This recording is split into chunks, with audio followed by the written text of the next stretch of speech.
भद्राय राजते. सर्वप्रथम महाराष्ट्राच्या मातीचा मानबिंदू, स्वराज्य संस्थापक, रयतेचा राजा छत्रपती शिवाजी महाराजांना माझा मानसमुद्रा मानसमुद्रा मानसमुद्रा. सन्माननीय व्यासपीठ, कार्यक्रमाचे अध्यक्ष, प्रमुख पाहुणे, वंदनीय गुरुवर्य आणि येथे जमलेल्या माझ्या बालमित्रांनो, सर्वांना माझा नमस्कार. मी प्रियांश बोर्डे. सह्याद्रीच्या कड्यापर्यंत ही पाजर फुटेल, डोंगर माथ्यावर नाही घाम फुटेल, झाडे झुडपे इशारतील आणि विशाल नभालाही झुकावे लागेल, असा रयतेचा राजा, मावळ्यांचा राजा, शेतकरी बहुजनांचा राजा म्हणजे शिवछत्रपती. आले किती गेले किती उडून गेले भरारा, आले किती गेले किती उडून गेले भरारा, संपला नाही आणि संपणारही नाही माझ्या शिवबाचा दरारा, माझ्या शिवबाचा दरारा. 19 फेब्रुवारी 1630 या सोनियेच्या दिनी शिवनेरीवर तुफानचा कडकडाट झाला. सनई चौघडे वाजले आणि साऱ्या आसमंतात आनंदाची उधळण झाली. या थोर दिनी मासाहेब जिजाऊच्या बोटी बाळ शिवाजी रत्न जन्माला आला. सह्याद्रीच्या कुशीत एक हिरा चमकला, भगवा टिळा चंदनाचा शिवनेरीवर प्रकटला. हातात घेऊन तलवार शत्रूवर गरजला. महाराष्ट्रात तसा एकच शिवाजी राजा होऊन गेला, शिवाजी राजा होऊन गेला. मासाहेब जिजाऊने शिवबावर लहानपणापासूनच उत्तम संस्कार करून एक आदर्श व्यक्तिमत्व घडवले.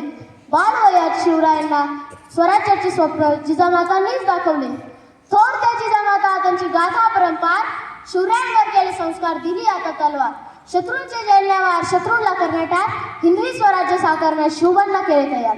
स्वराज्य निर्मिती करताना शिवबांना अनेक अडथळे आले, पण ते डगमगले नाही आणि मुघलांना तर मुळेच जुमानले नाही. मुठभर मावळ्यांना घेऊन त्यांनी स्वराज्य स्थापन केले. कारण हवा वेगाने नव्हती, हवेपेक्षाही त्याचा वेग होता. हवा वेगाने नव्हती, हवेपेक्षाही त्याचा वेग होता. अन्यायाविरुद्ध लढण्याचा इरादा एक होता. असा जिजाऊंचा शिवबा लाखात नाही तर जगात एक होता, जगात एक होता. छत्रपती शिवाजी महाराज हे फक्त एक राजेच नव्हते, तर ते एक युग पुरुष होते. त्यांनी प्रजेवर अन्याय करणाऱ्यांचा चोख बंदोबस्त केला. भावनेपेक्षा कर्तव्य श्रेष्ठ मानले. म्हणूनच म्हणतात ना, कलम नव्हती कायदा नव्हता तरी सुखी होती प्रजा. कलम नव्हती कायदा नव्हता तरी सुखी होती प्रजा. कारण सिंहासनावर होता माझा छत्रपती शिवाजी राजा, माझा छत्रपती शिवाजी राजा.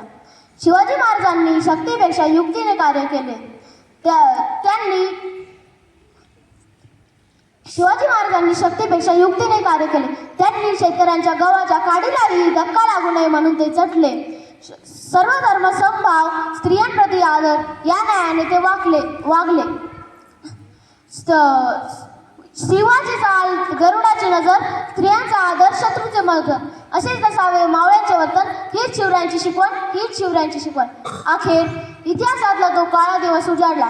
3 एप्रिल 1680 रोजी रायगडही रडला होता, कारण माझ्या राजाने या जगाचा अखेरचा निरोप घेतला होता.